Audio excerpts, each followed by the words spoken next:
Hello everyone, हमारा chapter number 6 जो है वो कंप्लीट हो चुका था। अब हम अपना 7 चैप्टर जो है वो स्टार्ट करने जा रहे हैं कोऑर्डिनेट ज्योमेट्री का। इस 7 चैप्टर के अंदर आपको 2 फॉर्मूलाज जो हैं वो इंट्रोड्यूस किए जाएंगे। अब उन दोनों फॉर्मूलाज का यानी कि डिस्टेंस और सेक्शन फॉर्मूला का डेरिवेशन कहाँ से हुआ है, वो कहाँ से ड्राइव हुए हैं, उनकी हम लोग थोड़ी सी बात कर लेते हैं। देखिए, डिस्टेंस फॉर्मूला का मतलब क्या होता है। देखिए, ग्राफ के ऊपर आपको पॉइंट्स दिए जाते हैं ना, कोऑर्डिनेट पॉइंट होते हैं, तभी तो आप ग्राफ ड्रॉ करते हो। हम ये चैप्टर कर चुके हैं ग्राफ का, ठीक है ना।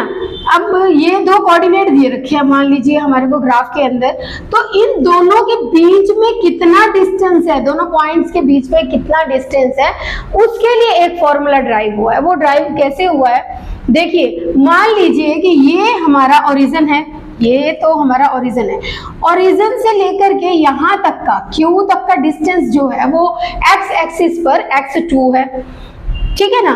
और O से लेकर के P तक का जो डिस्टेंस है वो x1 है, x एक्सिस के ऊपर। इसी तरह से y एक्सिस के ऊपर भी देखा जाएगा, ये टोटल y2 है और इतना सा y1 है। अगर हमें पी क्यू का डिस्टेंस निकालना है तो जाहिर सी बात है पाइथागोरस थ्योरम लगेगी, क्योंकि यहाँ पर तो राइट एंगल बन रहा है। तो पाइथागोरस थ्योरम में हम लोग क्या करते हैं, हम लोग यही करते हैं ना, बेस का स्क्वायर प्लस परपेंडिकुलर का square is equal to hypotenuse का स्क्वायर। तो वही फॉर्मूला ही हमने अप्लाई करना है, यानी कि इसका स्क्वायर प्लस इसका स्क्वायर, तो पी क्यू की वैल्यू निकल जाएगी। पाइथागोरस थ्योरम के थ्रू तो ऐसे ही करेंगे। अब यहाँ पर हमारे को पता करना पड़ेगा कि PS क्या है, QS क्या है। अब देखिए, PS क्या होगा, इस पूरी लाइन में से अगर मैं इतना लाइन माइनस कर देती हूँ तो मुझे PS मिल जाएगा, यानी कि x2 में से x1 माइनस कर दिया जाए तो मुझे PS मिल जाएगा। इसी तरह से ही QS मुझे कैसे मिलेगा, ये टोटल लेंथ जो है वो y2 है, और y2 में से अगर मैं y1 माइनस कर देती हूँ तो मुझे QS मिल जाएगा, करेक्ट। बस, बाकी तो पाइथागोरस थ्योरम ही है, और यही ही हमारा डिस्टेंस फॉर्मूला भी है। अब डिस्टेंस फॉर्मूला आपको समझ में आ गया होगा। अब बात करते हैं कि सेक्शन फॉर्मूला जो है, जो आपको आपकी बुक के अंदर इंट्रोड्यूस किया गया है, वो कैसा है। देखिए, सेक्शन फॉर्मूला का मतलब ये है कि ये जो हमने पी क्यू लाइन निकाली है ना, ये डिफरेंट सेक्शन में डिवाइड हो जाती है। मतलब कहने का है कि मान लीजिए कि ये मेरे पास एक पी क्यू लाइन है और ये 2-3 पार्ट्स में डिवाइड हो जाए तो उनके कोऑर्डिनेट कैसे निकाले जाएंगे, ये इसको लेकर के ये सेक्शन फॉर्मूला बनाया गया है। देखो स्टूडेंट्स, सेक्शन फॉर्मूला देख करके आप डर मत जाना, क्योंकि इतना बड़ा मैंने लिख रखा है तो शायद आपको लगेगा कि बहुत मुश्किल होगा। हम इस फॉर्मूला के थ्रू क्वेश्चंस करेंगे ही नहीं, ये सिर्फ आपकी नॉलेज के लिए है, आप इसको सुन लीजिए। लेकिन मैं आपको इतने आसान तरीके से सेक्शन फॉर्मूला निकालना सिखा दूंगी, सेक्शन निकालने सिखा दूंगी, आपको फॉर्मूला याद करने की जरूरत ही नहीं पड़ेगी। हम इस तरीके से सम्स कर लेंगे। लेकिन ये सेक्शन फॉर्मूला ड्राइव कैसे हुआ है वो एक बार देख लेते हैं हम लोग। देखो, पी क्यू निकालना आप सीख चुकी हो, वो तो सिंपली पाइथागोरस थ्योरम से हमने देख लिया है। अब देखो, सेक्शन फॉर्मूला के लिए क्या करेंगे हम लोग,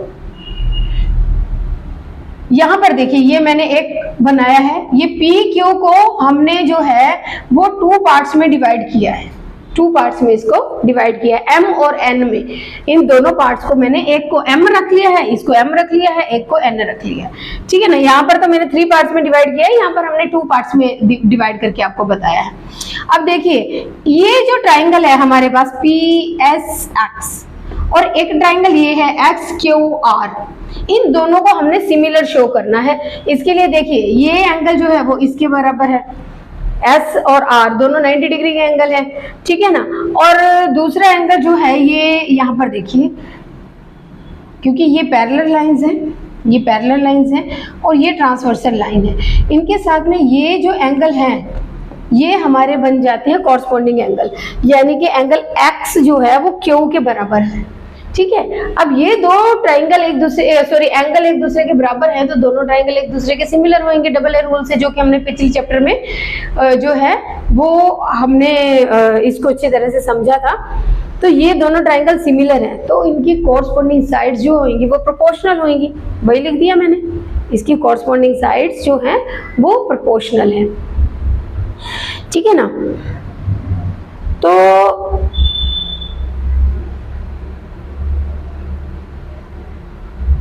ठीक है ना, यहाँ पर देखिए ये ट्राइंगल की तीनों साइड प्रोपोर्शनल है। अब इसका ये जो हमने लिखा है पी एक्स और क्यू आर, इसका मतलब तो m और n ही है, क्योंकि पी एक्स को हमने m मान रखा है और एक्स क्यू को हमने n मान रखा है। तो यहाँ ट्राइंगल की चार साइड्स नहीं है, तीन ही है। ये P x upon Q x जो है वो m और n ही है, ठीक है। तो अब पहले हमें x के पॉइंट निकालने हैं, तो इसको इसके इक्वल रखा हमने। तो आगे ये सिंपल कैलकुलेशन है, आप खुद करोगे तो आपको पता चल जाएगा पी एस के पॉइंट क्या होंगे। देखो इस डिस्टेंस को हमने x माना है, इसको हमने x2 माना है। अब x2 में से x माइनस हो जाएगा तो ये बच जाएगा। समझ में आता है ना, पी एस की वैल्यू आ गई है, ठीक है ना। हमें ये चाहिए ना, ये चाहिए इस सॉरी इतने में से इसको माइनस करेंगे तो हमारे पास इसकी वैल्यू आ जाएगी। इसी तरह से ही एक्स आर की वैल्यू भी निकालनी है हमारे को। ये वाई के कोऑर्डिनेट है, समझ में आती है। एक्स आर की वैल्यू निकालेंगे, सॉरी एक मिनट, यहाँ पर एक्स आर हमारा हो जाएगा पी एस और एक्स आर, ये ठीक है ना, इसके अपॉन ये है।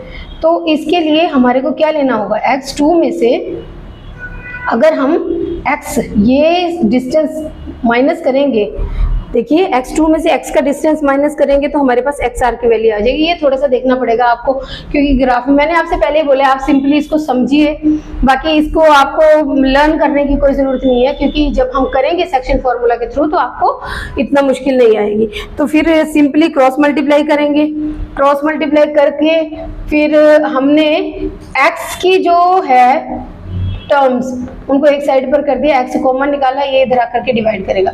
इसी तरह से ही ये जो y है, y के कोऑर्डिनेट्स, क्योंकि ये वाले जो कोऑर्डिनेट्स हैं वो y के हैं, तो y के कोऑर्डिनेट्स फिल करेंगे s x की और r q की वैल्यू, ठीक है ना। ये हमारा s x की वैल्यू क्या बनेगी हमारी y माइनस y1, ठीक है ना। ये टोटल है y और इसमें से ये माइनस कर देंगे y1, तो ये बच जाएगा हमारे पास। और आर क्यू की वैल्यू भी हम इसी तरीके से निकालेंगे। y2 में से y2 में से ये टोटल y2 है और ये y है, y2 में से y माइनस करेंगे तो ये हमारे पास कोऑर्डिनेट y के आ जाएंगे। क्रॉस मल्टीप्लाई करेंगे, y को जो है यहाँ पर y है, इसको इधर लेके जाएंगे, पॉजिटिव हो जाएगा, y कॉमन बाहर निकालेंगे, ये इधर आकर डिवाइड करेगा तो y के कोऑर्डिनेट्स बन जाएंगे। इसी तरीके से हम x और y के कोऑर्डिनेट बनाएंगे। ये सेक्शन फॉर्मूला आपको देखने में डिफिकल्ट लग रहा है, बिलीव मी ये बहुत इजी है और हम बहुत आसानी से इसको कर लेंगे। ये सिर्फ आपको डेरिवेशन बताया गया है कि ये फॉर्मूला ड्राइव कैसे हुआ है, ठीक है। तो आप इसको नोट करना चाहें तो आप इसे नोट कीजिए।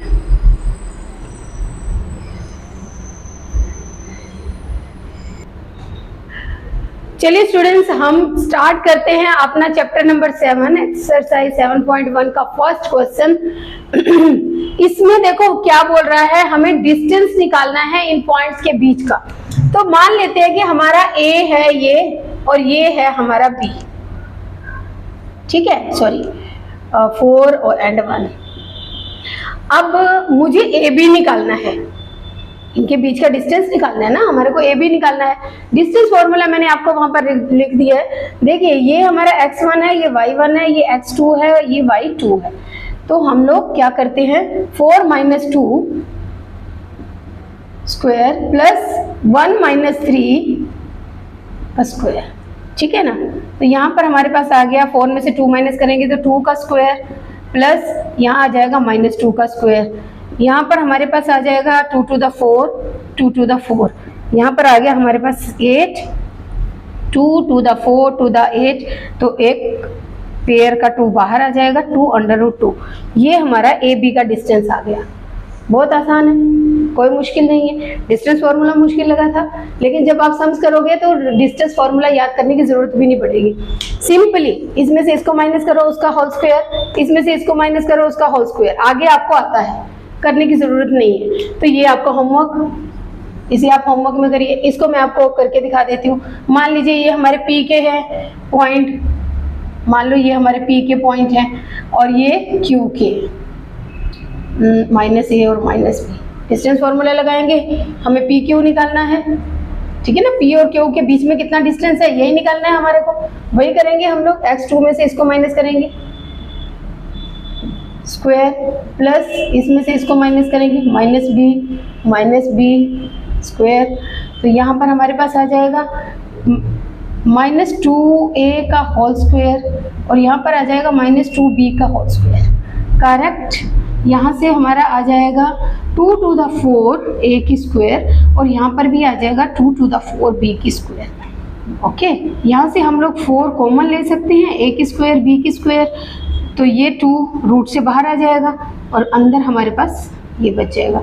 ये हमारे पी क्यू का डिस्टेंस है। इजी, कोई मुश्किल नहीं है। बस इसमें मैं आपको एक बात जरूर कहूंगी कि आप साइन का बहुत ध्यान रखिएगा। यहाँ पर देखिए इस क्वेश्चन के अंदर जो मैंने आपको होमवर्क में दिया है, यहाँ पर आप जब करोगे ना -1 फिर -5 तो माइनस प्लस हो जाएगा। इस बात का आपको ध्यान रखना है। अगर आप साइन के साथ लापरवाही करोगे तो क्वेश्चन का आंसर नहीं निकलेगा। वैसे आप चाहो तो मैं इसको करवा सकती हूँ, वैसे ये आपको होमवर्क में करना चाहिए। आप इसको पहले ट्राई कीजिएगा और फिर आप देखिएगा अगर आपसे नहीं निकलता है तो कुछ इस तरीके से होगा। ये -1 तो माइनस प्लस हो जाएगा का होल स्क्वायर प्लस 3 - 7 का होल स्क्वायर। तो यहाँ पर हमारे पास आ जाएगा 4 का स्क्वायर प्लस 4 का स्क्वायर, तो हमारे पास आ जाएगा 16 + 16। आप लोगों ने ट्राई किया? देखिए आप लोग यहाँ पर हमारे पास आ जाएगा, इसको करेंगे 2 to the 4 to the 8 to the 16 to the 32, तो ये बाहर निकलेगा 4√2। साइन का थोड़ा सा ध्यान रखिएगा, अगर आप साइन में गड़बड़ कर दोगे तो फिर आपको सम में बहुत प्रॉब्लम आने वाली है। ओके, आई होप आपको बहुत अच्छी तरह से समझ में आ गया होगा। इन सम्स में ये जितना फॉर्मूला देखने में मुश्किल लगता है ना, सम्स उतने ही इजी है, बहुत आराम से हो जाएंगे। नोट करिए।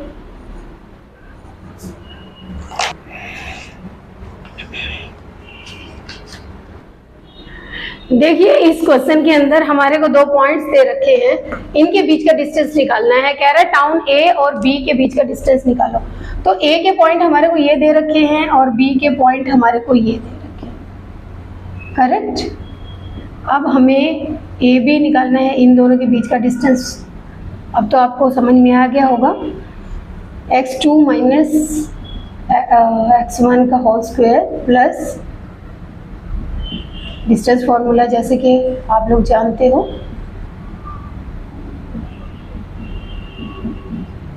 यहाँ पर हमारे पास आ जाएगा 36 × 36 =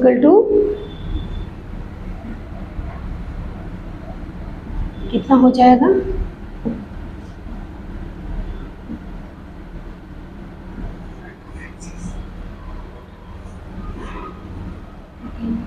ओह सॉरी,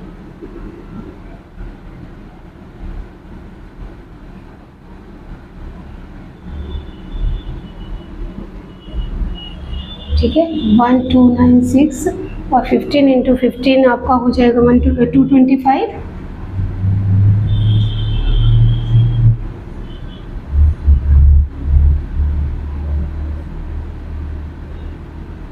ठीक है ना, मल्टीप्लाई करके एक बार श्योर हो जाना चाहिए। अब इनका प्लस कर देंगे हम, तो हमारे पास आ जाएगा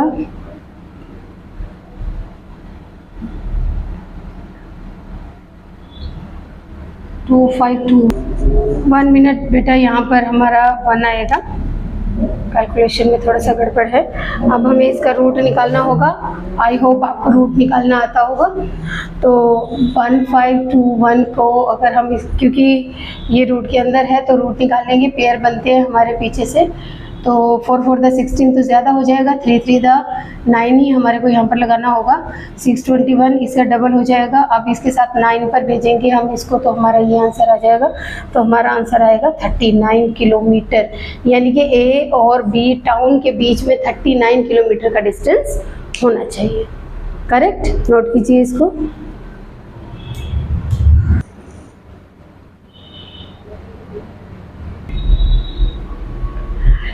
स्टूडेंट्स, थर्ड क्वेश्चन हमारा क्या बोल रहा है, कह रहा है कि ये 3 पॉइंट्स आपको दिए गए हैं, आपको चेक करना है ये कॉलिनियर्स हैं या नहीं। देखो वो कहना क्या चाहता है, वो कह रहा है कि पता करो ये तीनों पॉइंट्स जो है एक ही लाइन में है या नहीं है। यानी कि अगर एक पॉइंट ए है, दूसरा बी है, तीसरा सी है, तो ये तीनों एक ही लाइन में आ रहे हैं या नहीं।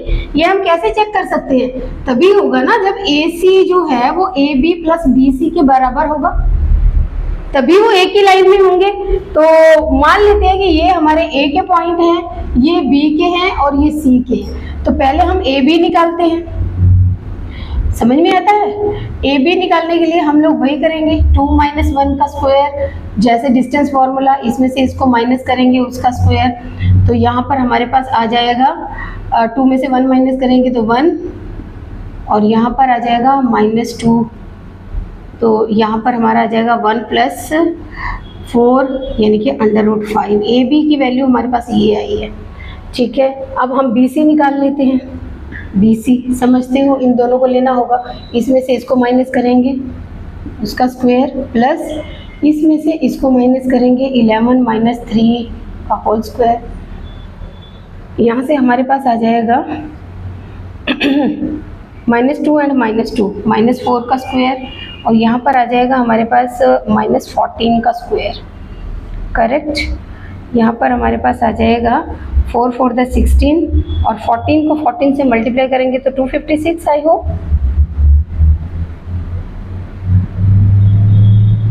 196, ओके। तो यहाँ पर हमारे पास आ जाएगा, इन दोनों का प्लस करेंगे 212, ठीक है। और अब मैं इसको क्लीन कर देती हूँ, ठीक है। तो अब इसका अगर हम लोग रूट निकालेंगे तो आई होप इसका रूट होना चाहिए। देखो ये कंप्लीट रूट तो है नहीं, तो एलसीएम ही लेना होगा इसका।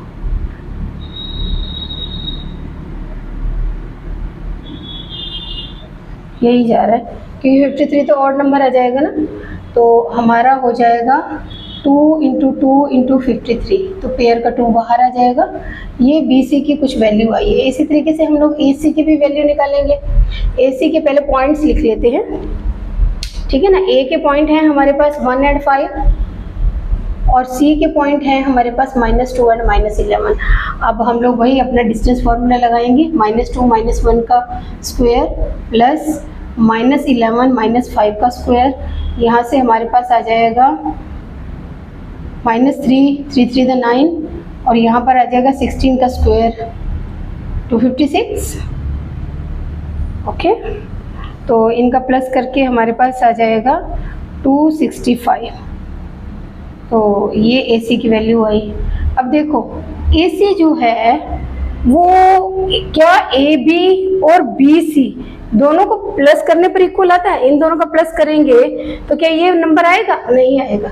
No, these are not collinear points. A, B और C जो है वो कॉलिनियर पॉइंट्स नहीं है। ये तीनों कॉलिनियर पॉइंट्स नहीं है, क्योंकि अगर होते तो AC इन दोनों के प्लस के इक्वल होता, जो कि नहीं है। इट मीन्स ये कॉलिनियर पॉइंट्स नहीं है, ओके।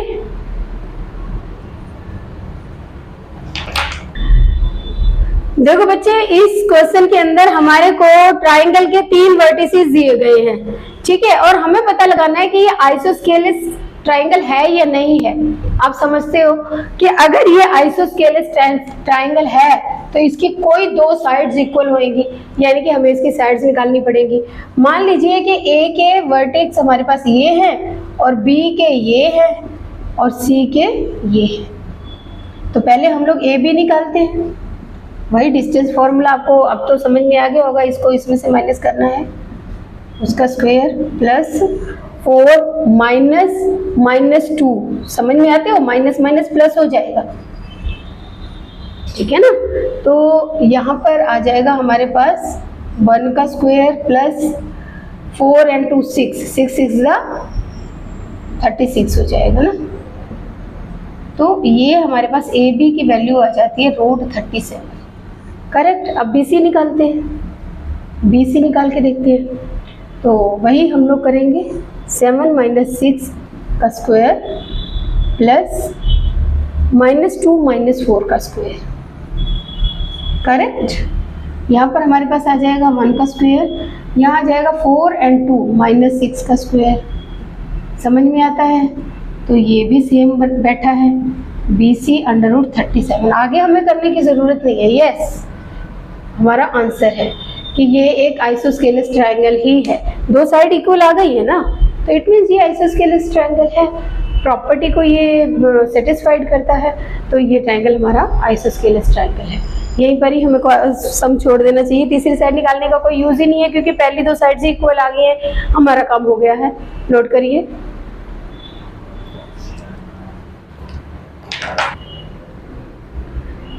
देखिए स्टूडेंट्स, यहाँ पर आपको एक पिक्चर दे रखी है, यहाँ पर आपको एक ग्राफ दे रखा है जिसमें 4 गर्ल्स हैं, 4 फ्रेंड्स हैं जो बैठे हुए हैं डिफरेंट पॉइंट्स के ऊपर, ठीक है।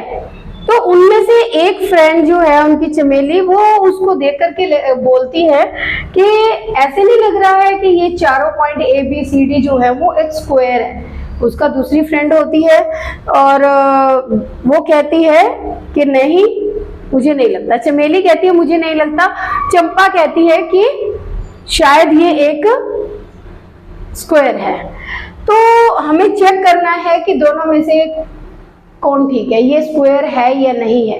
अब देखिए, सबसे पहले तो हमें ABCD के पॉइंट निकालने पड़ेंगे।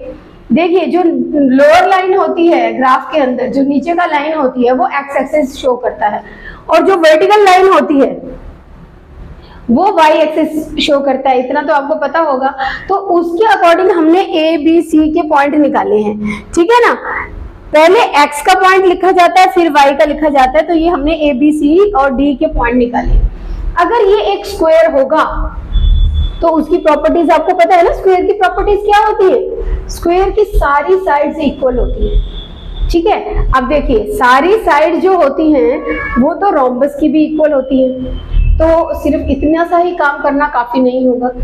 तो हमें पहले तो ये पता करना होगा कि इसकी सारी साइड्स एक दूसरे के इक्वल हैं, और साथ ही स्क्वायर की प्रॉपर्टी होती है कि उसकी डायगोनल भी एक दूसरे के बराबर होती है। तो कुल मिलाकर के हमें बहुत सारा काम करना है। पहले तो हमें साइड्स निकालनी होंगी AB, ठीक है ना। ये दोनों A के पॉइंट और B के पॉइंट हमें लेने हैं। पहले तो AB निकाल लेते हैं इन दोनों के साथ में। तो AB निकालते हैं, तो 6 - 3 का स्क्वायर प्लस 7 - 4 का स्क्वायर। अब तो आपको याद भी हो गया होगा, मैं अब डायरेक्ट कर रही हूँ। 3 - 3 = 9, और यहाँ भी आ जाएगा 3 - 3 = 9। तो यहाँ पर आ जाता है √18। 18 का हमारा आ जाएगा 3 - 3 = 9 2 = 18, यानी कि 3√2। ये हमारी AB की वैल्यू होगी। अब हम BC निकालते हैं। BC के निकालने के लिए हम उसके पॉइंट लेंगे। B के पॉइंट हमारे जो है वो है, एक तो 6 7, ये B का पॉइंट है, और C के पॉइंट है हमारे 9 और 4। तो BC निकालते हैं पहले। ये भी 9 - 6 का स्क्वायर प्लस 4 - 7 का स्क्वायर, ठीक है। बहुत सारा काम है हमारे पास करने के लिए। चारों साइड्स निकालनी है पहले तो। 3 - 3 = 9, और यहाँ पर भी माइनस का 3 आ जाएगा। 3 - 3 = 9 18, ये भी हमारा यही आ जाएगा 3√2। BC हो गया। अब हम लोग ले लेते हैं CD, ठीक है ना। C के पॉइंट जो है हमारे 9 और 4 होंगे, और D के जो हमारे पॉइंट हैं वो हमारे हैं 6 और 1, ठीक है। अब CD निकालना है, तो 6 - 9 का स्क्वायर प्लस 1 - 4 का स्क्वायर। तो यहाँ पर भी हमारे पास आ जाएगा, 9 में से 6 माइनस करेंगे -3, 3 - 3 = 9। यहाँ पर भी 3 - 3 = 9, इसका भी हमारा वही आ जाएगा। CD हमारा आ जाएगा सेम 3√2। अब AD निकालेंगे। A के पॉइंट हमारे पास है 3 और 4। कहाँ लिखूँ मैं? यहाँ पर लिख देती हूँ। ए के पॉइंट हमारे पास 3, 4 हैं और डी के पॉइंट हमारे पास है 6 and 1।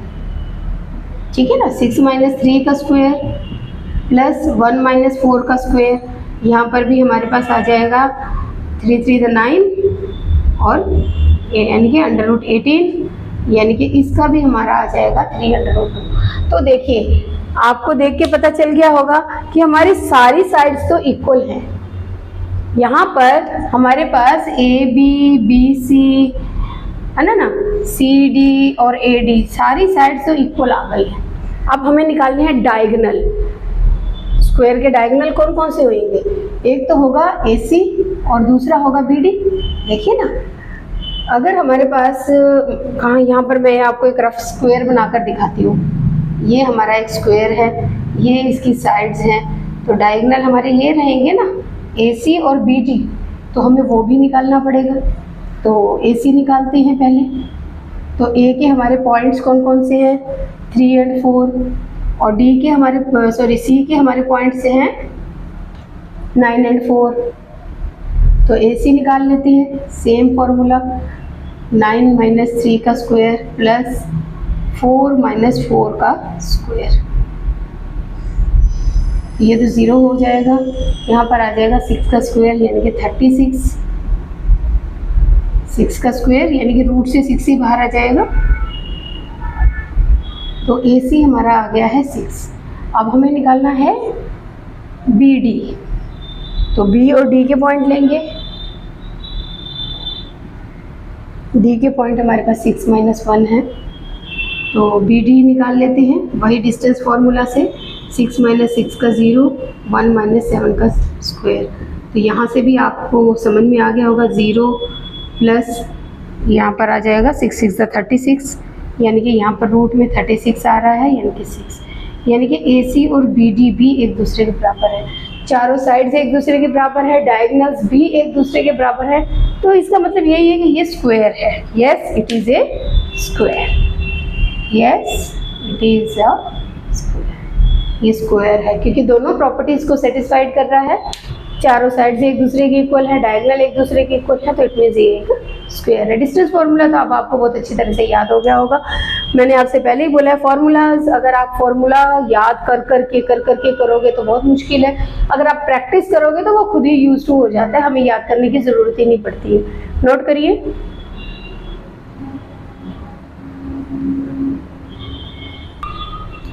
चलिए स्टूडेंट्स, हम अपने क्वेश्चन नंबर 6 की तरफ चलते हैं। क्वेश्चन नंबर 6 में वो हमसे बोल रहा है कि आप इसको चेक करिए कि ये एक क्वाड्रिलेटर है। अब क्वाड्रिलेटर क्या होता है आपको अच्छी तरह से पता है। क्वाड्रिलेटर वो फिगर होती है जिसकी 4 साइड्स होती है, ठीक है ना। तो क्वेश्चन नंबर 1 में आपको होमवर्क में देने के लिए लिखा है, ये आप होमवर्क में करिएगा। अब भी बिल्कुल मैंने इसके साथ मिलता जुलता क्वेश्चन आपको करवाया है। आप इनकी सारी साइड्स निकालोगे, डायगोनल निकालोगे, और अगर वो इक्वल आते हैं तो ये फिगर आपकी स्क्वायर निकलेगी। बिल्कुल जैसे हमने लास्ट क्वेश्चन किया था उसमें भी हमने एक स्क्वायर प्रूफ किया था, इसी तरीके से ये भी एक स्क्वायर ही प्रूफ होने वाला है। तो ये आपका होमवर्क है, आप इसे खुद करिए। नेक्स्ट क्वेश्चन मैं आपको करके दिखा रही हूँ। यहाँ पर देखिए, अगर हम इसको ए बोलते हैं, इसको बी बोलते हैं, इसको सी और डी बोलते हैं, तो मैं पहले ए बी निकालने जा रही हूँ, ठीक है ना। तो 3 माइनस माइनस प्लस हो जाएगा, प्लस ये हमारे पास आ जाएगा 6 का स्क्वायर 36 एंड ये आ जाएगा 4 16 यानी कि 52। तो अगर हम इसको तोड़ेंगे तो 2 टू द 4 4 और 13 यानी कि 2√13 ये हमारा ए बी का वैल्यू आएगा। ठीक है, हम बी सी निकालते हैं। यहाँ पर बी सी डिस्टेंस फॉर्मूला लगाएंगे 0 - 3,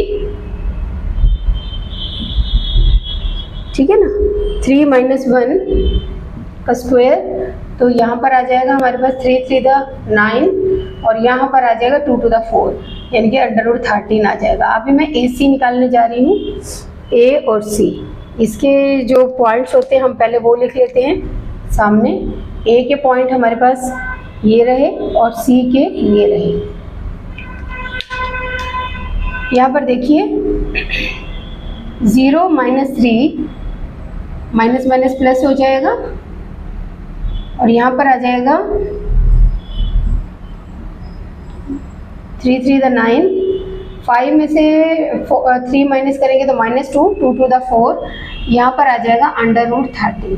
यहाँ पर एक आपको ग्लिच दिखाई दे रहा है, क्या है देखिए, अगर मैं AB लिखती हूँ ना, वो BC और AC को प्लस करने के इक्वल आ रहा है, देखिए ना, 2√13, यहाँ पर √13 प्लस √13, तो यानी कि जो हमारा AB है वो इन दोनों साइड्स के प्लस के इक्वल है। तो यानी कि ये तो कॉलिनियर पॉइंट्स है ना तीनों ही, A, B और C इनके बीच में कहीं आ रहा है, तो D अगर बाहर भी होगा तब भी ये ट्राइंगल बनने वाला है, क्वाड्रिलेटर बनने वाला नहीं है।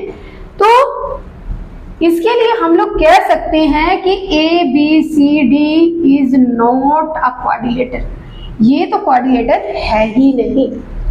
समझ में आता है? तो आप इसे नोट कीजिए।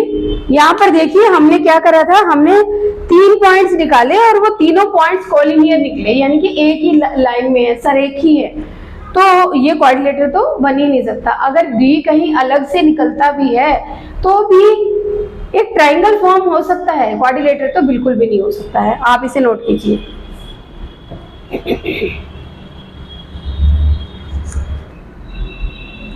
चलिए स्टूडेंट्स, अब नेक्स्ट क्वेश्चन की तरफ चलते हैं। तो अभी हमें ये भी प्रूफ करना है कि ये क्वाड्रिलेटर है या नहीं, तो वही करते हैं हम लोग। पहले AB निकालते हैं डिस्टेंस फार्मूला से ही।